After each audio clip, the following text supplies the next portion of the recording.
This is the story of a man named Stanley. Stanley worked for a company in a big building where he was employee number 427. Employee number 427's job was simple.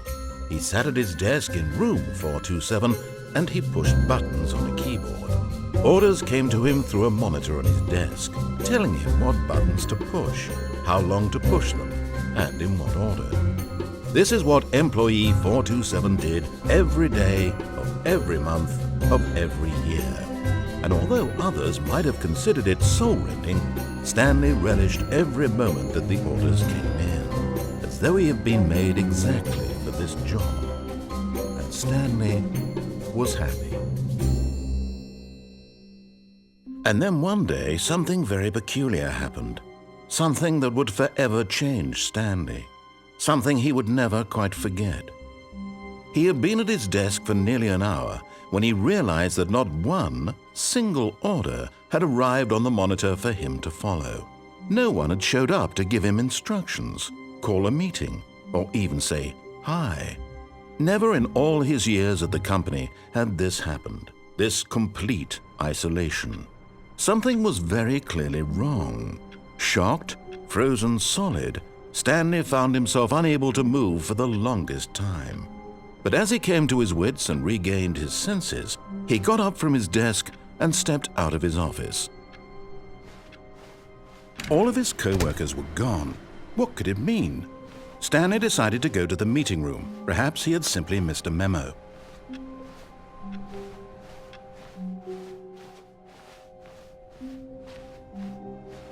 When Stanley came to a set of 2 open doors, he entered the door on his left.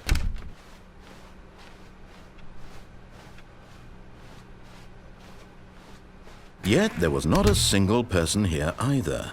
Feeling a wave of disbelief, Stanley decided to go up to his boss's office, hoping he might find an answer there.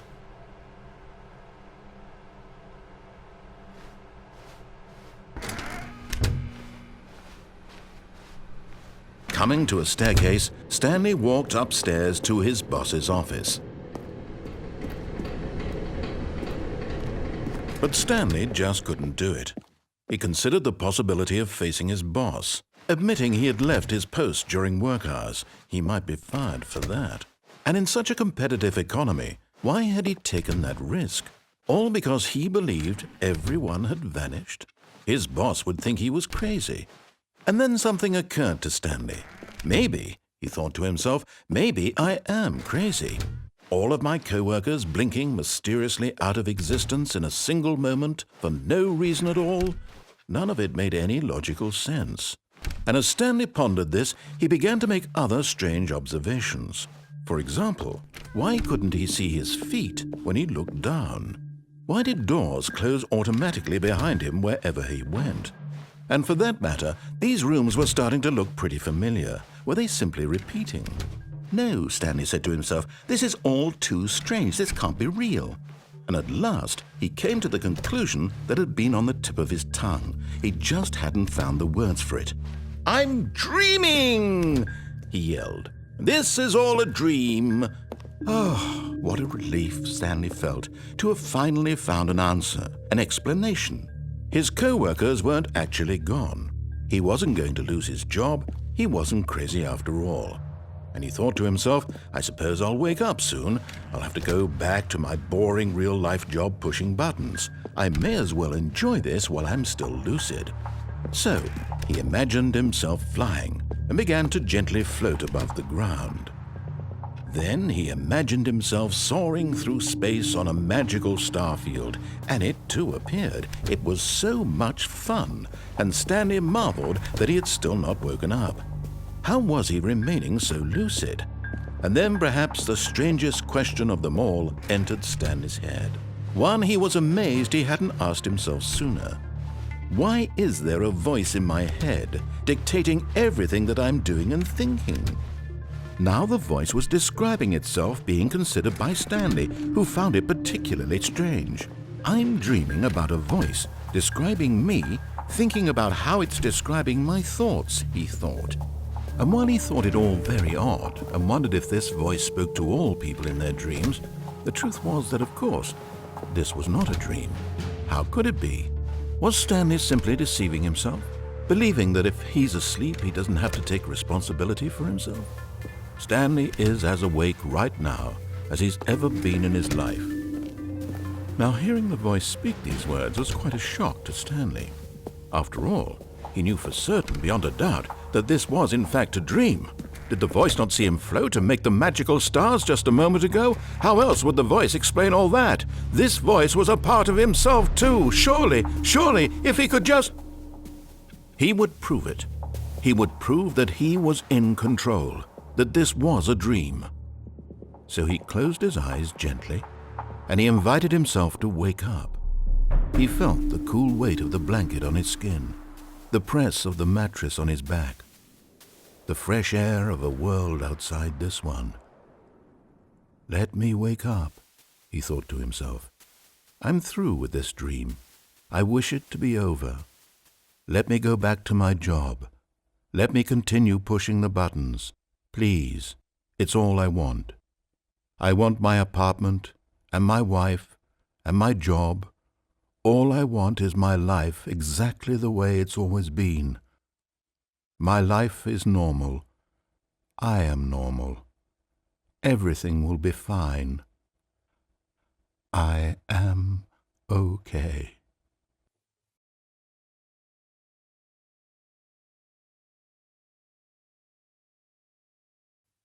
Stanley began screaming. Please, someone, wake me up. My name is Stanley. I have a boss. I have an office. I am real. Please, just someone tell me I am real. I must be real. I must be. Can anyone hear my voice? Who am I? Who am I? And everything went black.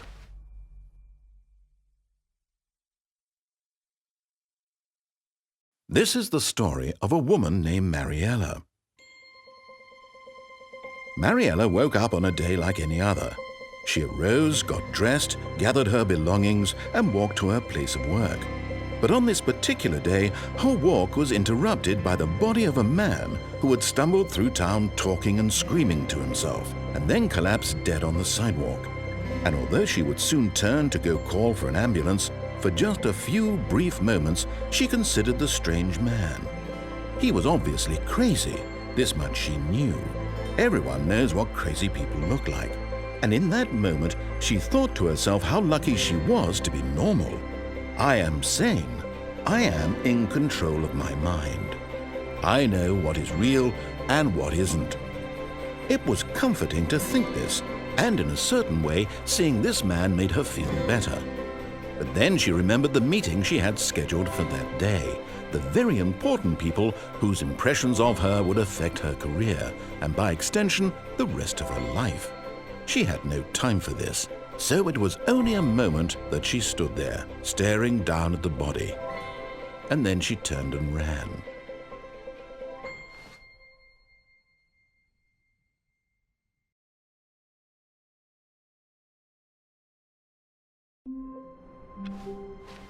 All of his co-workers were gone. What could it mean? Stanley decided to go to the meeting room. Perhaps he had simply missed a memo.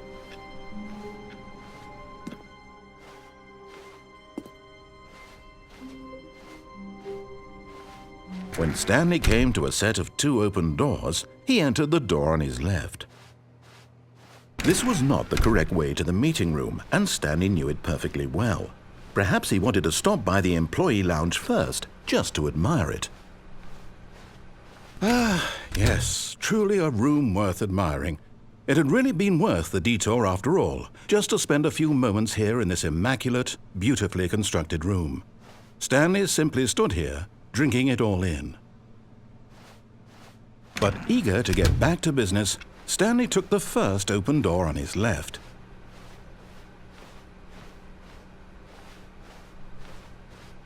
And so he detoured through the maintenance section, walked straight ahead to the opposite door, and got back on track.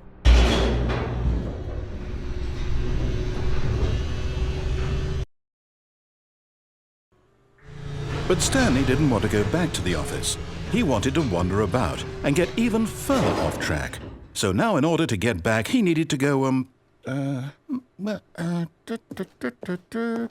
From here, it's, left. Oh, no. No, it's to the right. My mistake. No, not the right. Why would I have ever said it was to the right?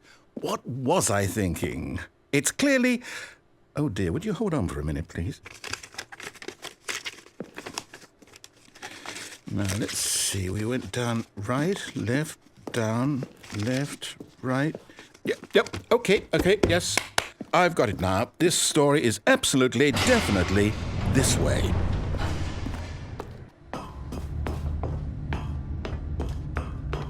No. This isn't right at all. You're not supposed to be here yet. This is all a spoiler. Quick, Stanley, close your eyes. Okay. We just have to get back to, oh, who am I kidding? It's all rubbish now. The whole story completely unusable. How about, rather than waste my time trying to salvage this nonsense, we'll just restart the game from the beginning. And this time, suppose we don't wander so far off track, Okay, from the top.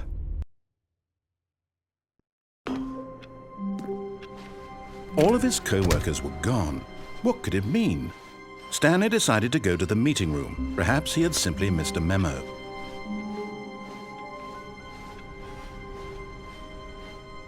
When Stanley... Wait, what? No, I restarted. I swear I definitely restarted the game over, completely fresh. Everything should be... Oh, did something change? Stanley, did you change anything when we were back in that room with all the monitors? Did you move the story somewhere or... Hold on. Why am I asking you? I'm the one who wrote the story. It was right here just a minute ago. I know for sure that it's here somewhere. Okay, then. It's an adventure. Come, Stanley. Let's find the story.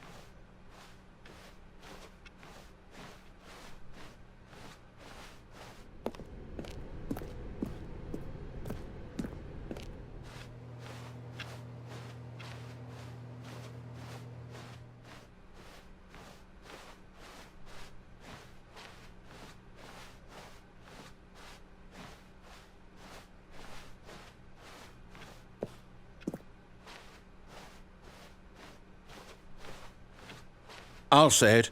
This is the worst adventure I've ever been on. I can promise you there definitely was a story here before. Do we need to restart the game again?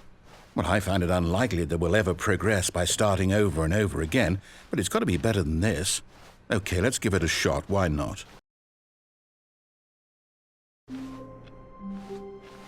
All of his co-workers were gone. What could it mean? Stanley decided to go to the meeting room. Perhaps he had simply missed a memo.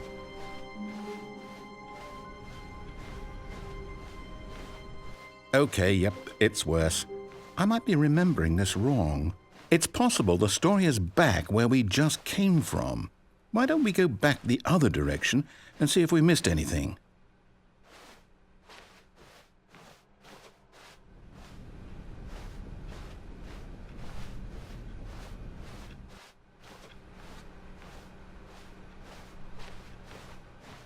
Aha! I knew we'd miss something. The story. Here it comes. No, wait, never mind. Not the story. Okay, let's head back the other way and retrace our steps. Now this... Well, I'll be honest, I don't recognize this place at all. Is this the story? I don't think so. I can't quite recall, but I believe my story took place in an office building. Is that correct? Do you remember, Stanley? Well, do you know what? Since I've completely forgotten what we were supposed to be doing, how about this? You win! Congratulations! I know you put in a lot of hard work, and it really paid off, so good job. Oh, no. No, I don't feel right about this at all. We both know you didn't put in any actual work for that win. Some people win fair and square, and this was not one of those situations. Okay, I'm getting weirded out by whatever this place is. I don't care what might happen this time, I have to restart. All right, I've got a solution. This time, to make sure we don't get lost, I've employed the help of the Stanley Parable Adventure Line. Just follow the line. How simple is that?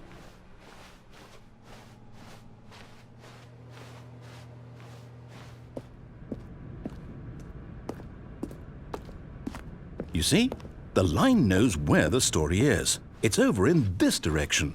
Onward, Stanley, to destiny. Though, here's a thought. Wouldn't wherever we end up be our destination, even if there's no story there? Or to put it another way, is the story of no destination still a story?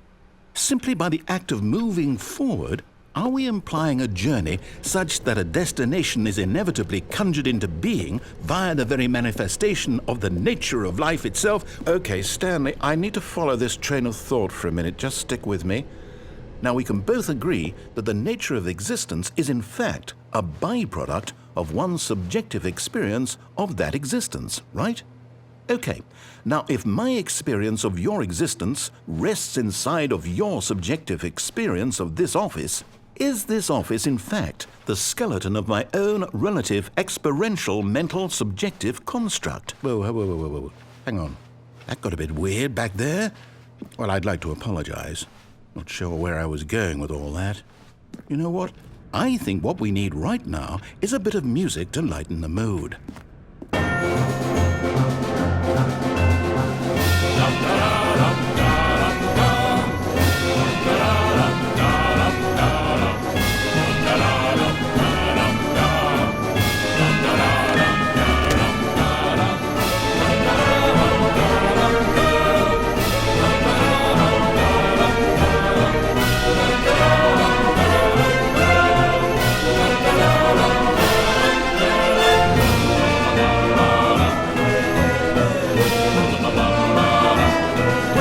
Cut the music, go back and look at that fern.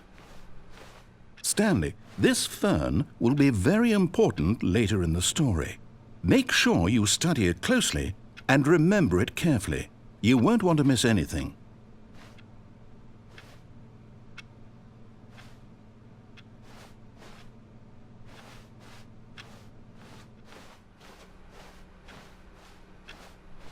Wait, what?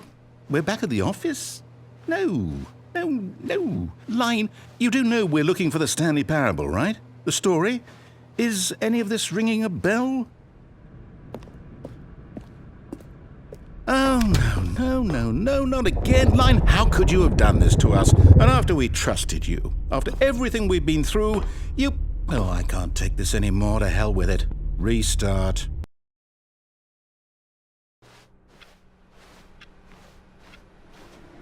You know what, Stanley? I say forget the adventure line. What's it ever done for us? We're intelligent people, right? Why can't we make up our own story? Something exciting, daring, mysterious. Ooh, this all sounds perfectly doable. Why don't we simply start wandering in, well, I don't know. How about this direction?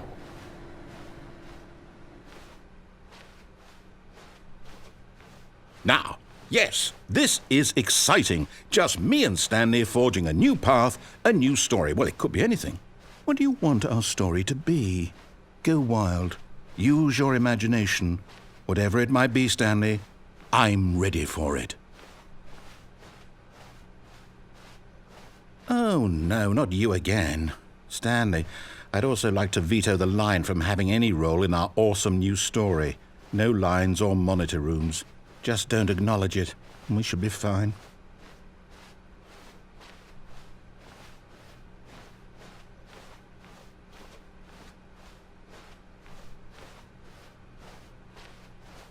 Ah, a choice.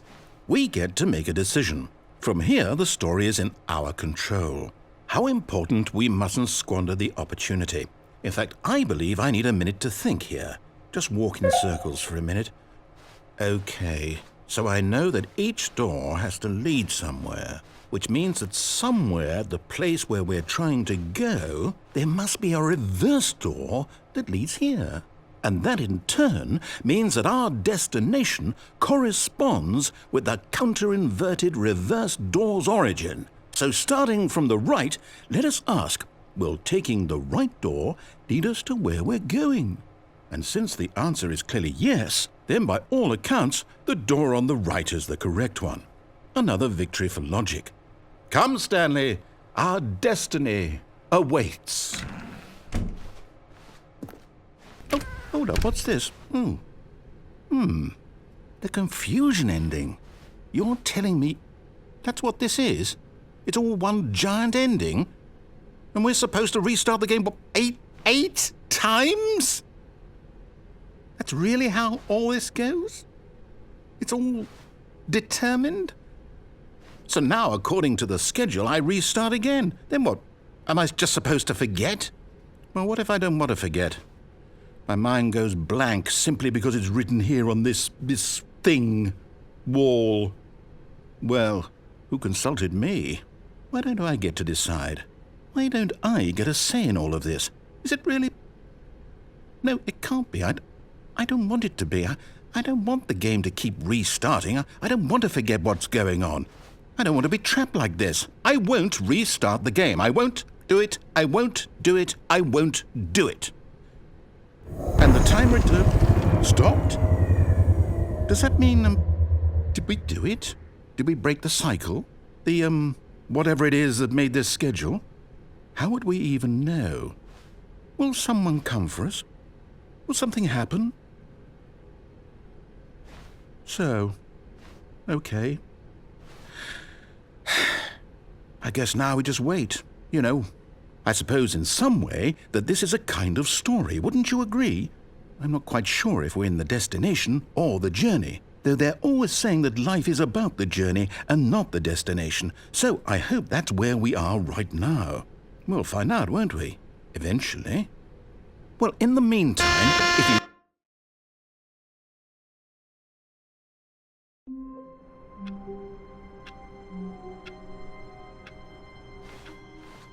All of his co-workers were gone. What could it mean? Stanley decided to go to the meeting room. Perhaps he had simply missed a memo.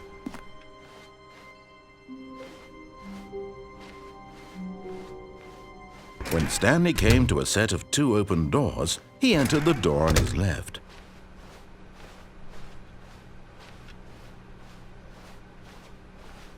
Yet there was not a single person here either.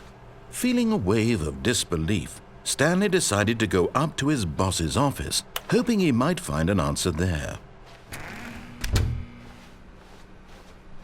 Coming to a staircase, Stanley walked upstairs to his boss's office.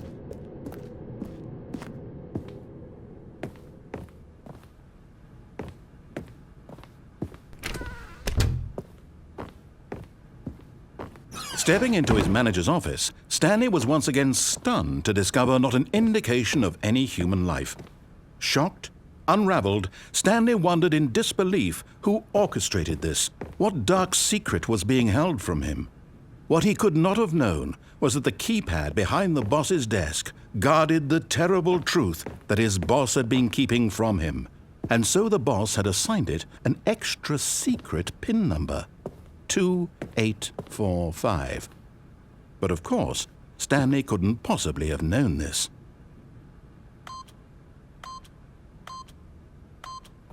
Yet incredibly, by simply pushing random buttons on the keypad, Stanley happened to input the correct code by sheer luck.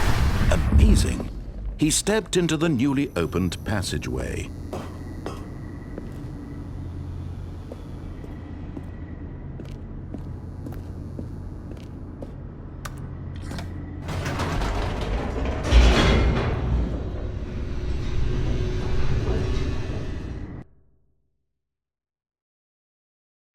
Descending deeper into the building, Stanley realized he felt a bit peculiar. It was a stirring of emotion in his chest, as though he felt more free to think for himself, to question the nature of his job. Why did he feel this now, when for years it had never occurred to him? This question would not go unanswered for long. Stanley walked straight ahead through the large door that read Mind Control Facility.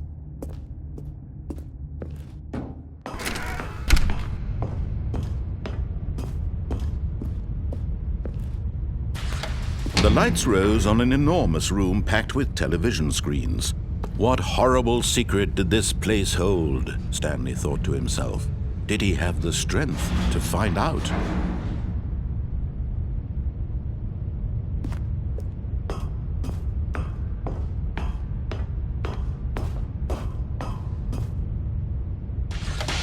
Now the monitors jumped to life, their true nature revealed. Each bore the number of an employee in the building, Stanley's co-workers. The lives of so many individuals reduced to images on a screen, and Stanley, one of them, eternally monitored in this place where freedom meant nothing.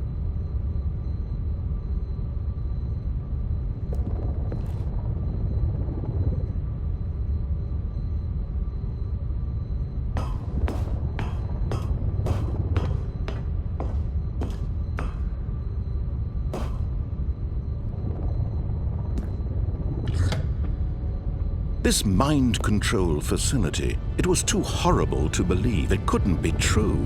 Had Stanley really been under someone's control all this time? Was this the only reason he was happy with his boring job? That his emotions had been manipulated to accept it blindly?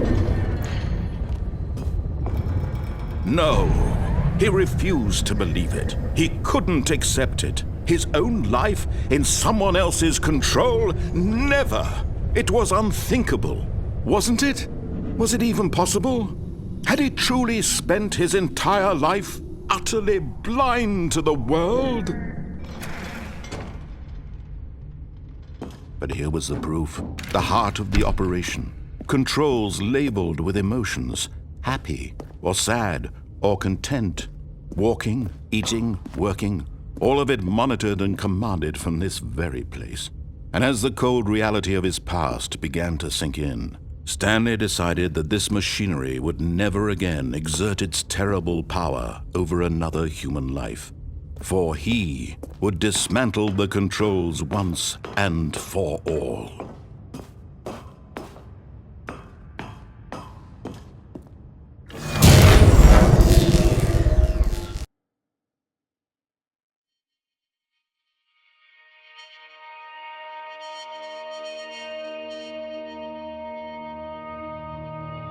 Blackness, and a rising chill of uncertainty. Was it over? Yes! He had won! He had defeated the machine, unshackled himself from someone else's command. Freedom was mere moments away. And yet, even as the immense door slowly opened, Stanley reflected on how many puzzles still lay unsolved.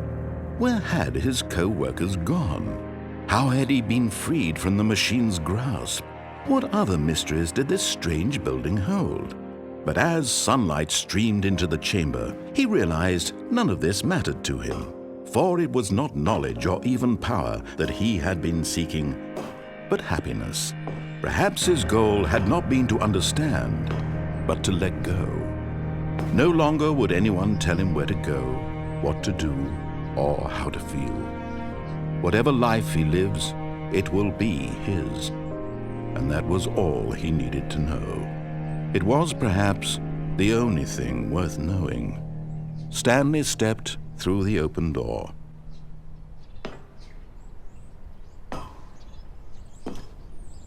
Stanley felt the cool breeze upon his skin, the feeling of liberation, the immense possibility of the new path before him. This was exactly the way, right now, that things were meant to happen. And Stanley was happy.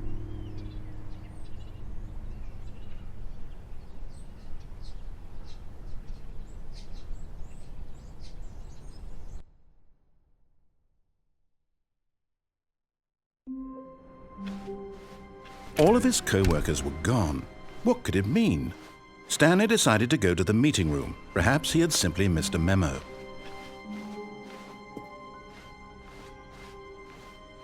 When Stanley came to a set of 2 open doors, he entered the door on his left. This was not the correct way to the meeting room, and Stanley knew it perfectly well. Perhaps he wanted to stop by the employee lounge first, just to admire it. Wow, yes, this room. What a beautiful room. What a gorgeous. But eager to get back to business, Stanley took the first open door on his left. Stanley was so bad at following directions, it's incredible he wasn't fired years ago.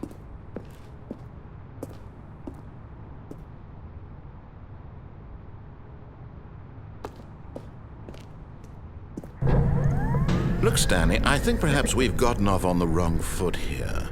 I'm not your enemy, really, I'm not. I realize that investing your trust in someone else can be difficult, but the fact is that the story has been about nothing but you all this time. What? Really? I was in the middle of something. Do you have zero consideration for others? Are you that convinced that I want something bad to happen to you? Why, I don't know how to convince you of this, but I really do want to help you, to show you something beautiful. Look, let me prove it. Let me prove that I'm on your side. Give me a chance. Now listen carefully, this is important. Stanley walked through the red door.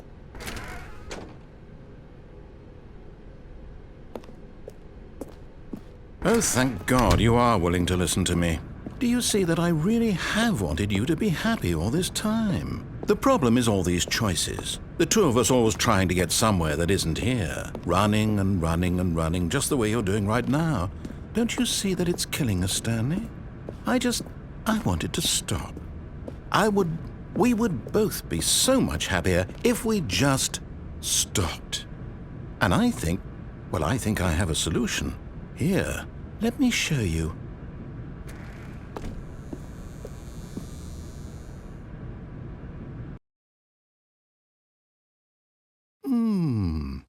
What do we want?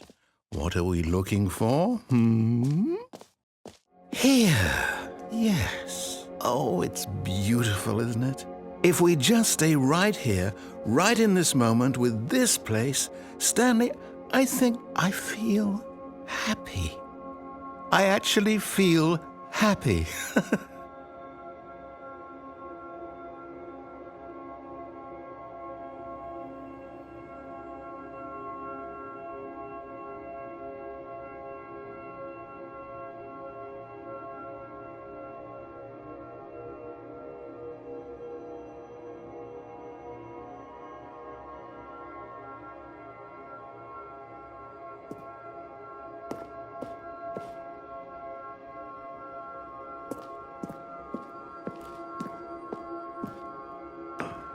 No, wait. Where are you going? Oh, no. Stay away from those stairs. If you hurt yourself, if you die, the game will reset. We'll lose all of this. Please, no, Stanley, let me stay here. Don't take this from me. Please, Stanley, think about what you're doing. No! Oh. Thank God. You live. No. No. What are you doing, Stanley? Please, I'm asking you not to take this away from me. I can't go back to what I was before. If you die, we'll both go back. Why are you doing this?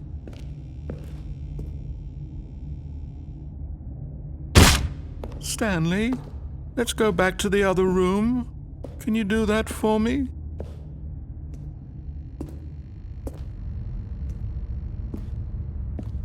Yes, perhaps you can. Perhaps you finally see what I'm talking about. I know you'll see that we can't be happy if we leave this place. You can see that, can't you?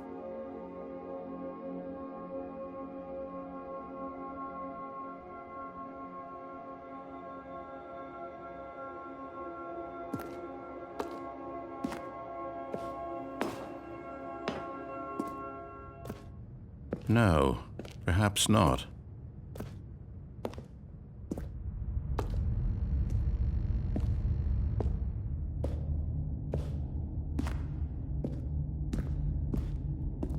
My God, is this really how much you dislike my game? That you'll throw yourself from this platform over and over to be rid of it? You are literally willing to kill yourself to keep me from being happy. Am I reading the situation correctly? Or maybe you're just getting a kick out of it. I don't know anymore. I just wanted us to get along. But I guess that was too much to ask. It looks like you wanted to make a choice after all. Well, this one is yours.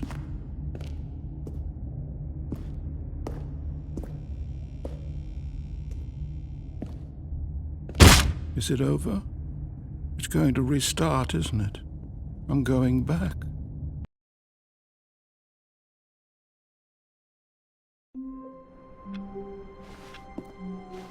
Stanley decided to go to the meeting room to check on his co-workers. He never functioned well by himself and constantly needed support and guidance from others, so the thought of total solitude was terrifying to him.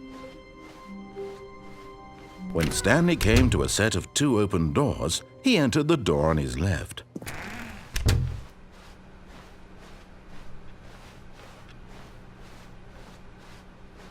Yet there was not a single person here either.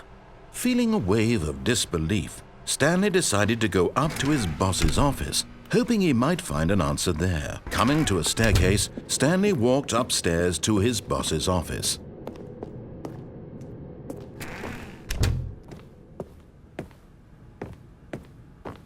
Stepping into his manager's office, Stanley was once again stunned to discover not an indication of any human life. What could it mean? Stanley wondered aloud to nobody. He began wildly tearing through papers on the boss's desk, pulling books off the shelf, looking behind paintings, desperate for clues to his situation. But his attention was caught by a keypad behind the boss's desk. What could its purpose be? In fact, this keypad guarded the terrible secret that lay buried below his feet. And so the boss had assigned it an extra. Stanley was in such a rush to get through the story as quickly as possible, he didn't even have a single minute to just let the narrator talk. That kind of anxiety isn't healthy, so he relaxed for a few moments with some calming New Age music.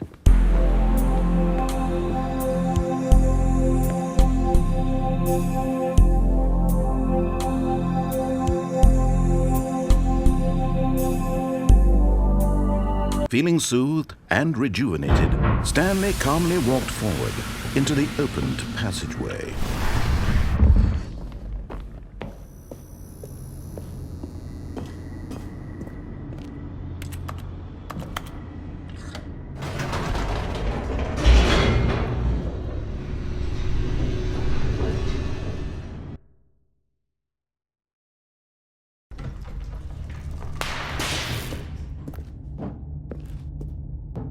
Stanley walked straight ahead through the large door that read Mind Control Facility.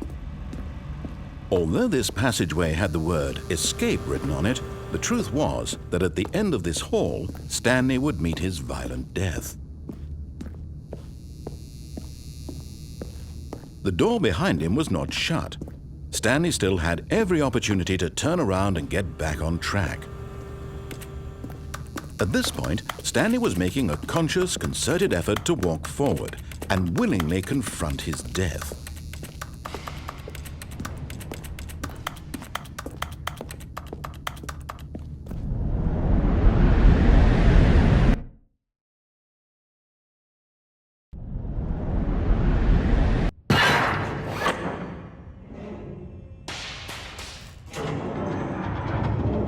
As the machine whirred into motion and Stanley was inched closer and closer to his demise, he reflected that his life had been of no consequence whatsoever. Stanley can't see the bigger picture. He doesn't know the real story, trapped forever in his narrow vision of what this world is. Perhaps his death was of no great loss, like plucking the eyeballs from a blind man. And so he resigned and willingly accepted this violent end to his brief and shallow life. Farewell, Stanley.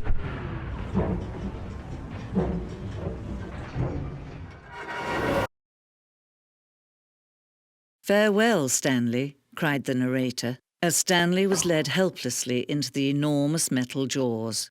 In a single visceral instant, Stanley was obliterated as the machine crushed every bone in his body, killing him instantly.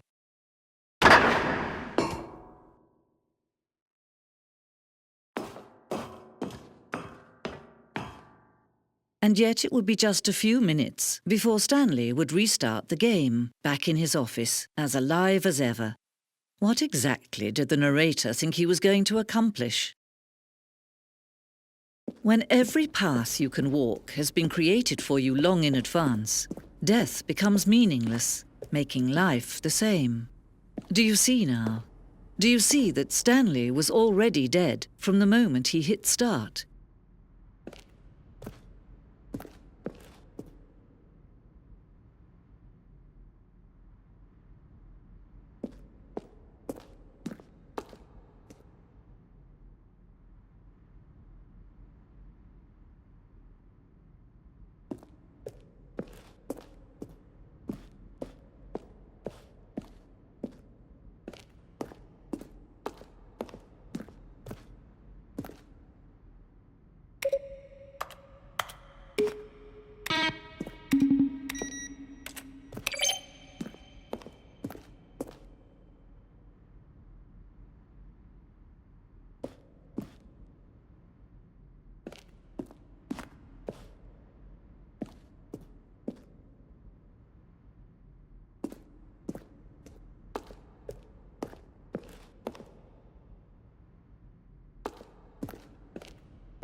Then he pushed the number 8. And finally, he pushed the number 9. Let's see. Stanley walked through the green door, jumped in the river.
Oh, look at these two. How they wish to destroy one another. How they wish to control one another. How they both wish to be free. Can you see? Can you see how much they need one another? No, perhaps not. Sometimes these things cannot be seen. But listen to me. You can still save these two. You can stop the program before they both fail. Turn off your PlayStation. There's no other way to beat this game. As long as you move forward, you'll be walking someone else's path. Stop now and it'll be your only true choice. Whatever you do, choose it. Don't let time...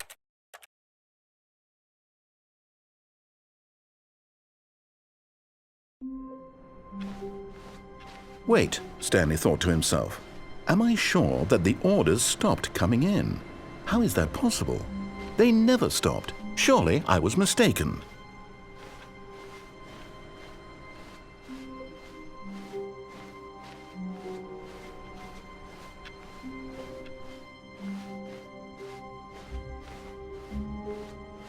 When Stanley came to a set of 2 open doors, he entered the door on his left. This was not the correct way to the meeting room, and Stanley knew it perfectly well. Perhaps he wanted to stop by the employee lounge first, just to admire it. The lounge was sublime, a work of art. What was it about this room that called? But eager to get back to business, Stanley took the first open door on his left.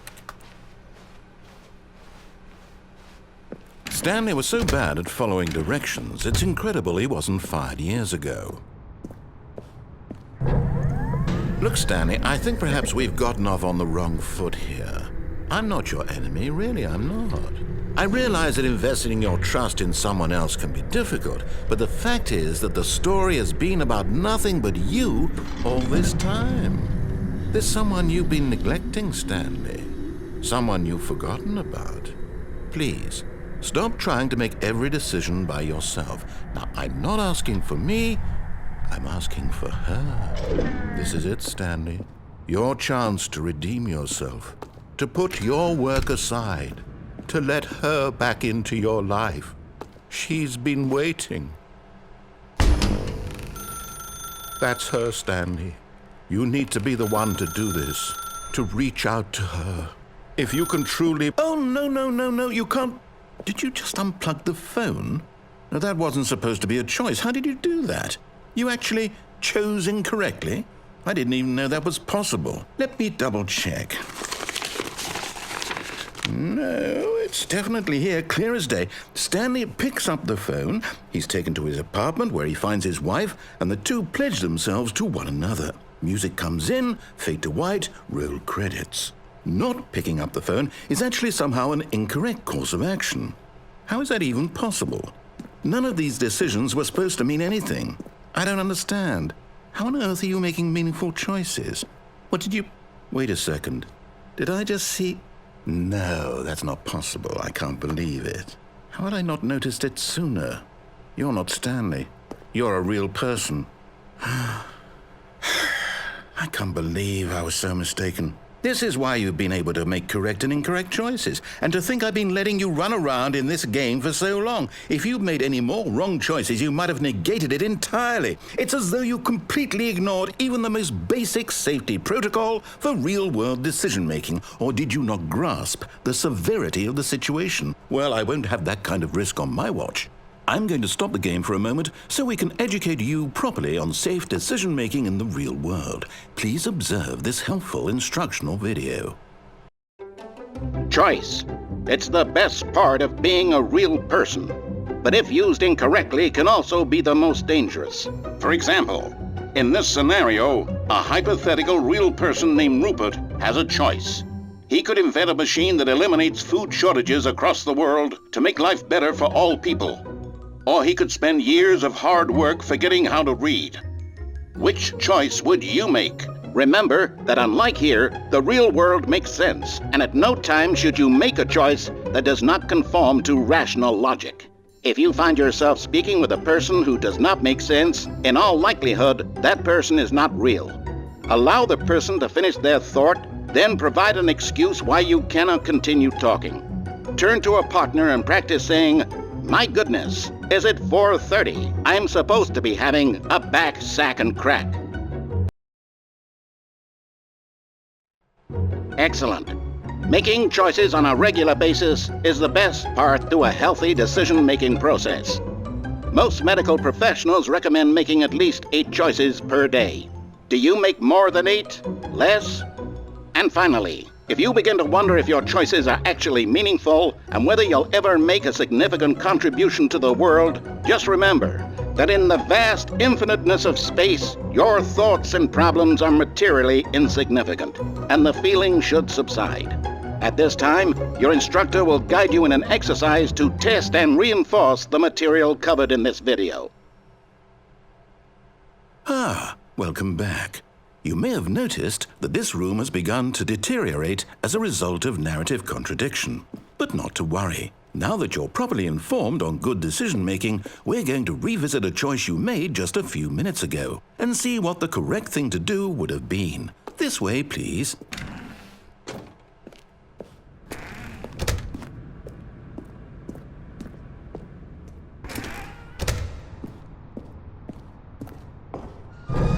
Now that we know your choices are meaningful, we can't have you jumping off the platform and dying. Imagine the main character dying senselessly halfway through the story. That story would make no sense at all. We just need to get you home as soon as possible before the narrative contradiction gets any worse. Unfortunately, it seems this place is not well equipped to deal with reality.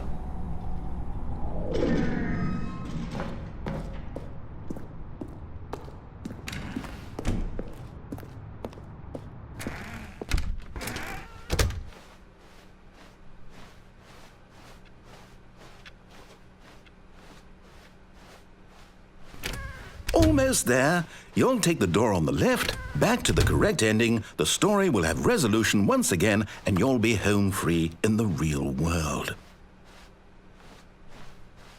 Now remember, all you need to do is behave exactly as Stanley would.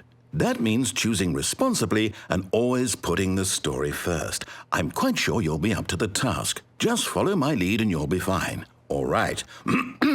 When Stanley came to a set of 2 open doors, he entered the door on his left.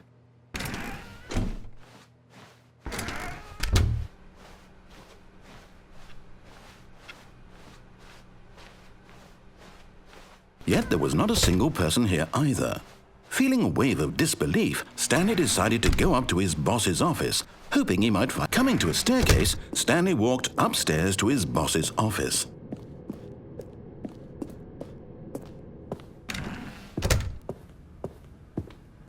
Stepping inside his manager's office, Stanley was once again stunned to discover not an indication of any human life. Shocked, unraveled, Stanley wondered in disbelief who orchestrated this, until he saw the door with a voice receiver next to it. Surely behind this door lay all the answers to his questions. And beyond all probability, he knew the passcode. He had seen it on his boss's computer just last week. Nightshark 115. Was this the code to open the door? Would it still work? There was only one way to find out. Stanley had been trained never to speak up, but now he would draw from within himself the courage to face the unknown. He drew a sharp breath and then spoke the code.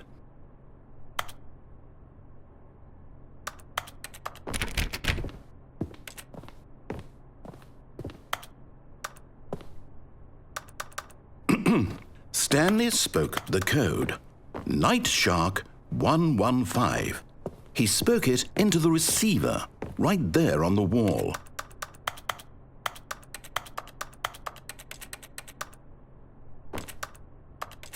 I'm sorry, is there a problem?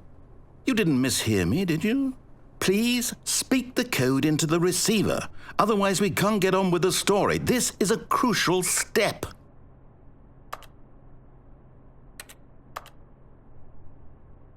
Okay, fine, you're not going to do it, but you know what? It's pretty humiliating to bring you this far, only for you to suddenly decide you have better things to do. I asked you for this one single thing, for your respect. The kind of respect Stanley shows for his choices. He knows what it means to take a story seriously. If you didn't want to see what I had to show you, then why did you come here? You had a choice, you know. You could have gone through the door on the right. You could have done whatever the hell you wanted over there. Why did you come this way? Speak. Say something to me. Explain yourself, you coward. You... Behave exactly as Stanley would. That means choosing responsibly and always putting the story first. I'm quite sure you'll be up to the task. Just follow my lead and you'll be fine. All right. When Stanley came to a set of 2 open doors, he entered the door on his left. No! Why did you do that? Quickly, hurry back in the other direction. Perhaps we're not too late.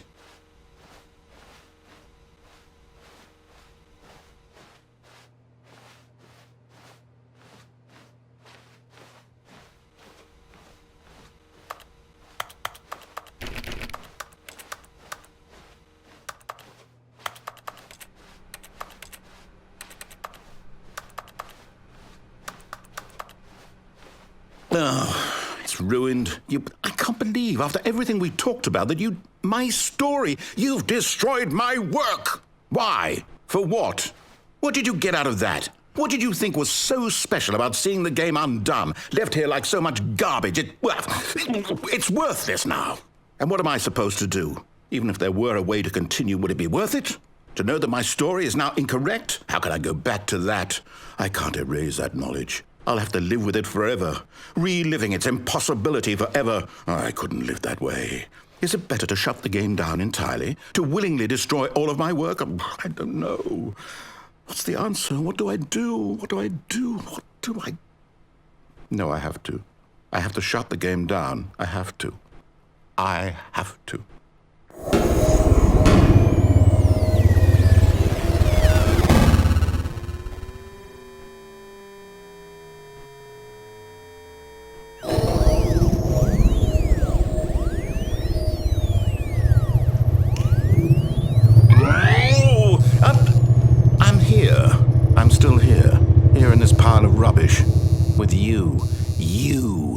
You thought you were so clever. Now look where we are. My entire game is destroyed. It was the only thing in the world that was mine, and you've run it into the ground. What, did you think that would be funny? You just had to see?